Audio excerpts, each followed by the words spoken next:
So you're thinking about leaving your job, you and everybody else in the world. There's the great resignation that's happening. Everybody wants to quit and leave their job. And there may be a good reason for it. The job may be unfulfilling, it may be underpaid.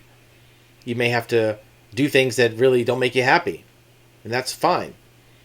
But before you do that, think about what your next move is. Are you trying to do a side hustle? Are you trying to get into your own business? Do you want to take a different job?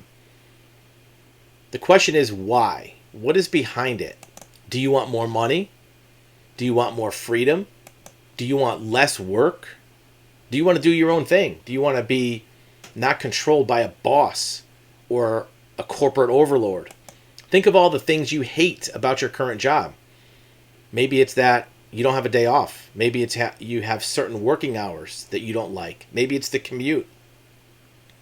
Maybe it's that there's just things about your job you don't like doing. There's kind of painful tasks or parts of it that just are unsatisfying or maybe even disreputable.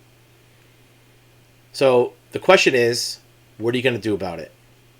If you go to another job, is it going to be the same there? When you took your job that you have now, you probably thought it was going to be good. You wouldn't have taken it otherwise. Case in point, this article from Vice says there's no such thing as a dream job. And that's why a job, by definition, is a job. That's why they call it a job. There's an old quote that says, do a job you love and you never work a day in your life. It's true. You might think that I want to play video games all day. You want to maybe be outside in nature all day. And you might say, if I can find a way to get paid for that, I'll be happy. Well, yes and no. Even people that do the thing about their life that they love doing, eventually it catches up that there's parts of that job that you're not going to like. So what should you do? Yes, you should go off on your own and do your own thing. We recommend that you are self-employed. You have your own business. As long as you're working for somebody else, you're at the mercy of another person's beliefs about business, their strategy about operating a company, their needs or failures on management. You have to deal with all that. Maybe they forgot to handle a customer and you have to fix the problem.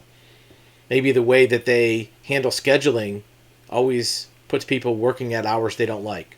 There's many things about your job you don't like.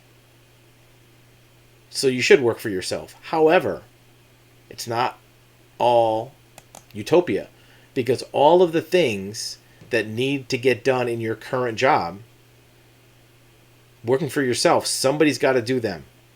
If you open up a restaurant, somebody's got to clean the toilet. If you open up a bookstore, somebody's got to sweep up at night. So you could do that yourself, or you could hire somebody. But if you hire somebody, now you have somebody working for you that's in the same position that you were in, somebody that hates their job, somebody that doesn't like their task, and now instead of it being you, it's somebody else that you have to take care of.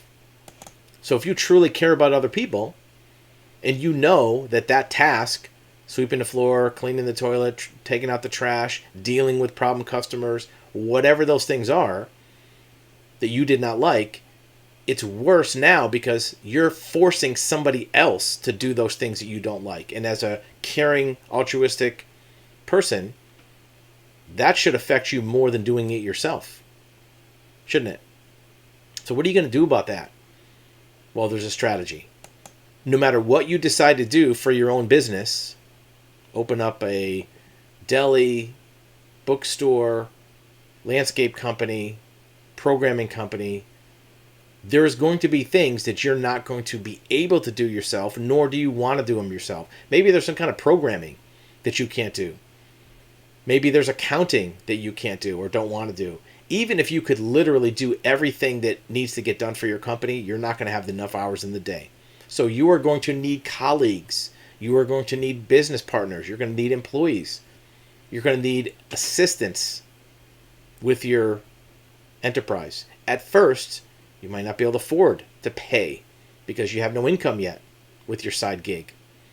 So how do you do that? Well, you can partner up with other people that are in the same boat as you but like doing the other thing. Let's say, for example, you want to start a company that researches information, right? Let's say you find that realtors need certain information for marketing. I'm just making something up.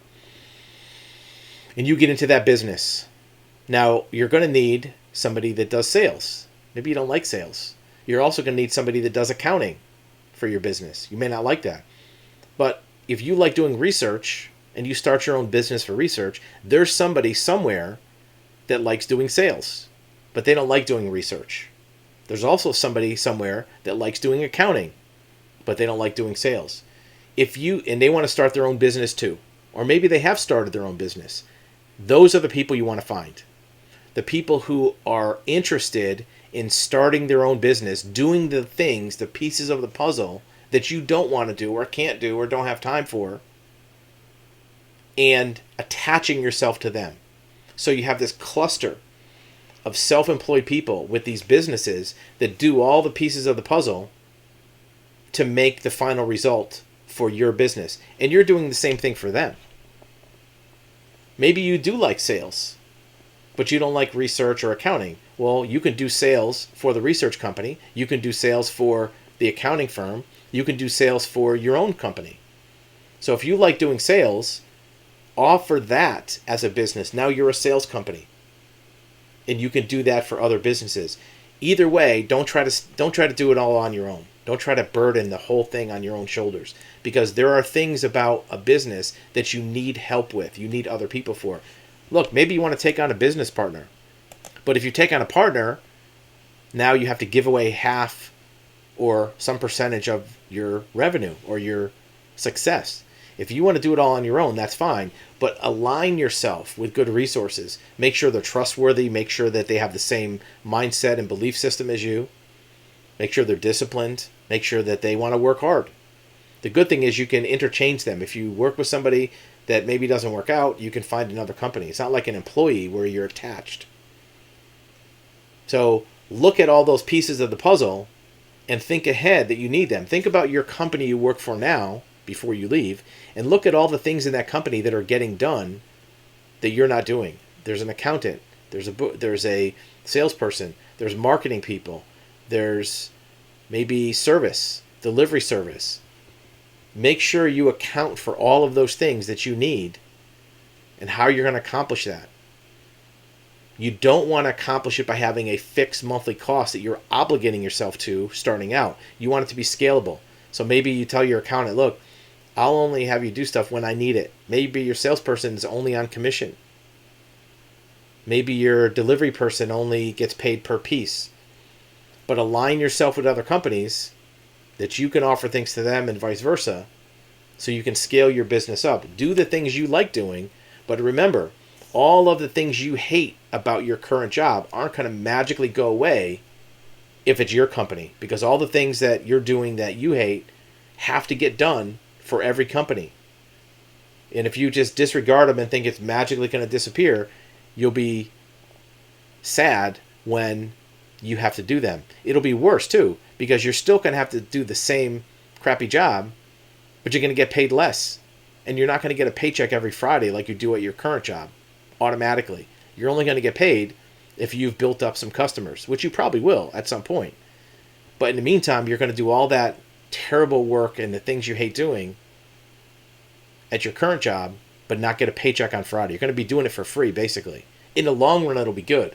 But make sure you're planning for it and looking for those opportunities to align yourself with like-minded people, good-hearted people that want to be entrepreneurs, that want to stand on their own and do good things for the community as you're building it up.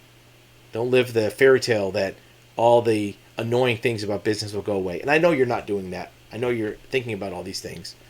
But just plan for how you're going to plug in other people to do it, because somebody likes doing everything. And use that to your advantage.